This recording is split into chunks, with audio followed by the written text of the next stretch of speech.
Wulandari, kakak mahasiswi dari Universitas Tanjung Pura Pontianak di jurusan PGSD, Pendidikan Guru Sekolah Dasar. Nah, di sini kakak mendapatkan tugas dari kampus kakak, yaitu kampus PGSD, untuk melaksanakan kegiatan PKM, yaitu kegiatan mikroricum. Biasanya kegiatan PKM ini dilakukan di daerah-daerah dekat Pontianak. Oleh karena lagi pandemi, jadi kegiatan PKM dilakukan di daerah masing-masing. Pada kegiatan ini, kakak memilih pelajaran pendidikan agama Islam, yaitu materi kelas 3 tentang sifat wajib Allah. Ada yang tahu apa itu sifat wajib? Enggak. Sifat wajib Allah artinya sifat yang pasti dimiliki oleh Allah. Seperti kita, pastinya memiliki sifat-sifat yang pasti kita miliki. Begitu juga dengan Allah.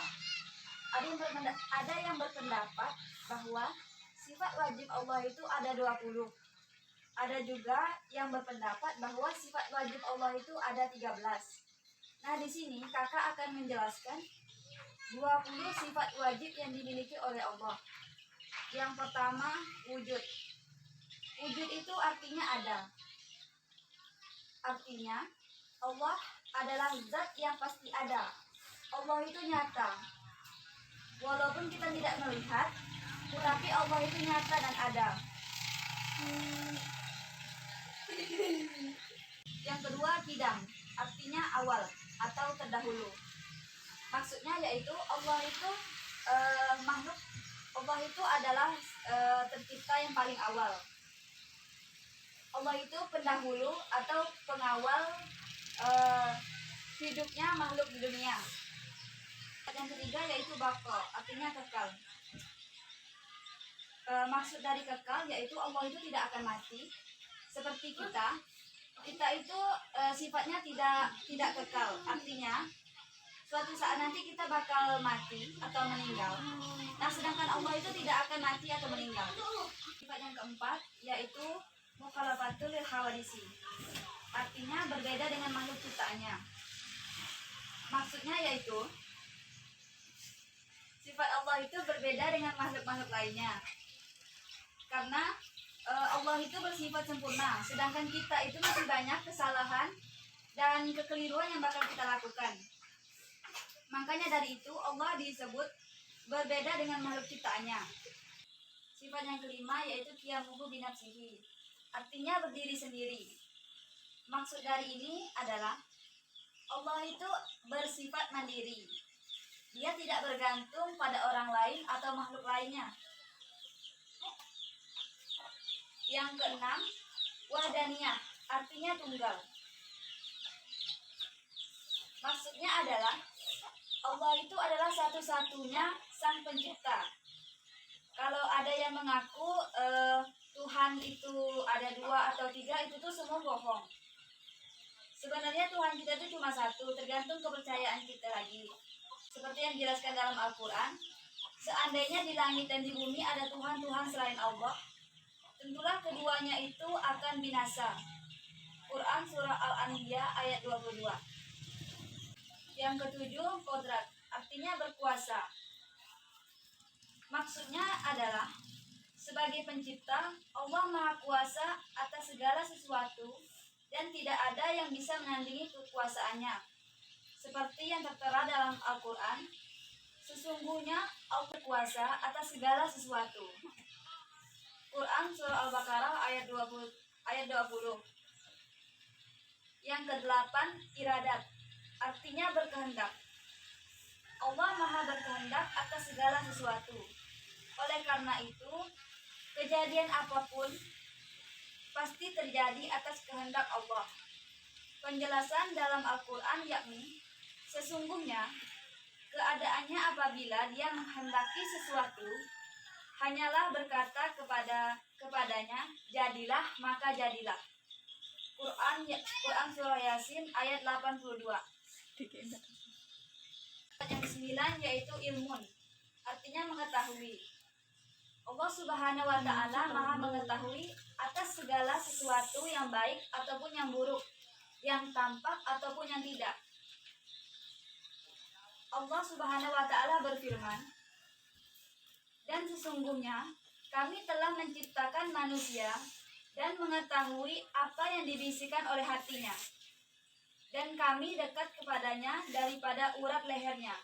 Quran surah Kaf ayat 16. Artinya Allah itu mengetahui apa yang ada di hati kita, walaupun manusia tidak bisa mendengar, tapi dia bisa mengetahui isi hati kita. Sifat yang ke-10 yaitu hayat, artinya hidup. Allah Maha Hidup, tidak akan pernah punah ataupun binasa.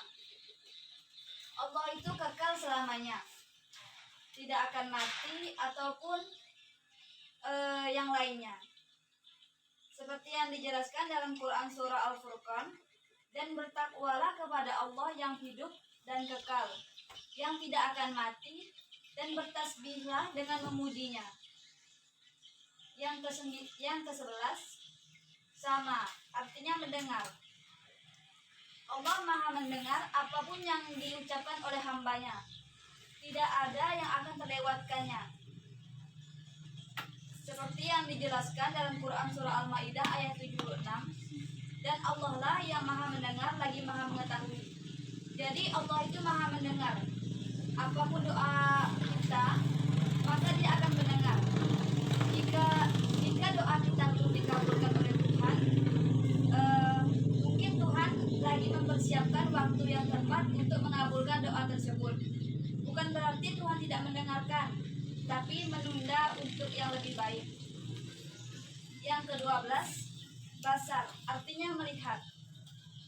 Allah Maha melihat apapun yang kita lakukan, baik yang kita lakukan itu sifat yang baik ataupun sifat yang buruk.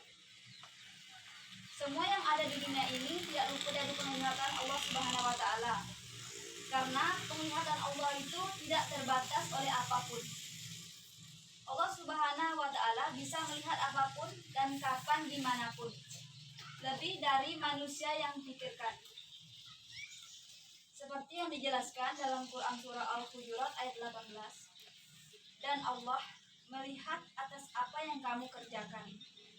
Jadi kita tuh harus mengerjakan yang baik-baik, jangan yang buruk-buruk, karena Allah itu bisa melihat apapun gerak-gerik yang kita lakukan. Yang ke-13, kolam, artinya berfirman. Melalui firman-Nya, Allah Subhanahu wa Ta'ala memberikan tugas kepada Nabi dan Rasul-Nya untuk menyebarkan firman-Nya sebagai pegangan umat Islam.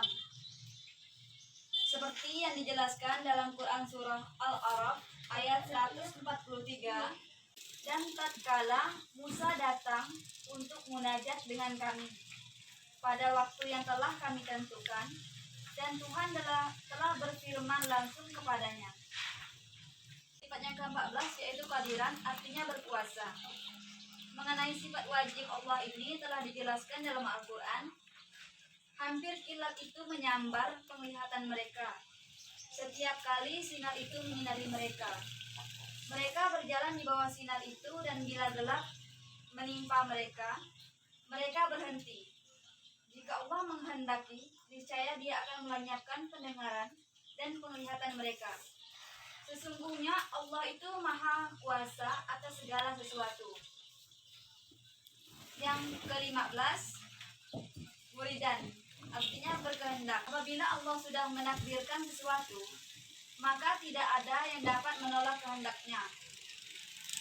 Seperti yang dijelaskan dalam Quran surah Hud ayat 107, "Mereka kekal di dalamnya selama ada langit dan bumi, kecuali jika Tuhanmu menghendaki yang lain. Sesungguhnya Tuhanmu Maha Pelaksana terhadap apa yang Dia kehendaki." Sifat yang ke-16 yaitu aliman, artinya mengetahui. Sebagai sifat wajib Allah, artinya Allah Maha mengetahui atas segala sesuatu. Tidak ada yang bisa disembunyikan, bahkan hanya sebesar debu pun, baik tindakan buruk ataupun baik. Seperti yang dijelaskan dalam Quran surah An-Nisa 176, "Dan Allah Maha mengetahui segala sesuatu." Dan akan kakak berikan kuis. Soal yang pertama, Allah bersifat wujud artinya A. Ada, B. Berkuasa, C. Berbuat. C. Salah. Kian mau jawab? A. Apa Ada. jawabannya? Nah, betul. Tunjuk tangan. Soal yang kedua, Allah selalu melihat perbuatan kita karena Allah bersifat A. Kodrat, B. Kidam, C. Basar. Basar. Soal nomor 3, Allah Maha Melihat adalah arti dari sifat. Basar. Betul. Oke, terima kasih untuk waktunya. Maaf jika ada kata-kata yang salah atau perbuatan kakak yang salah. Bilang. Mungkin sekian dari kakak. Kakak akhiri wabillahi taufiq wal hidayah. Wassalamualaikum warahmatullahi wabarakatuh.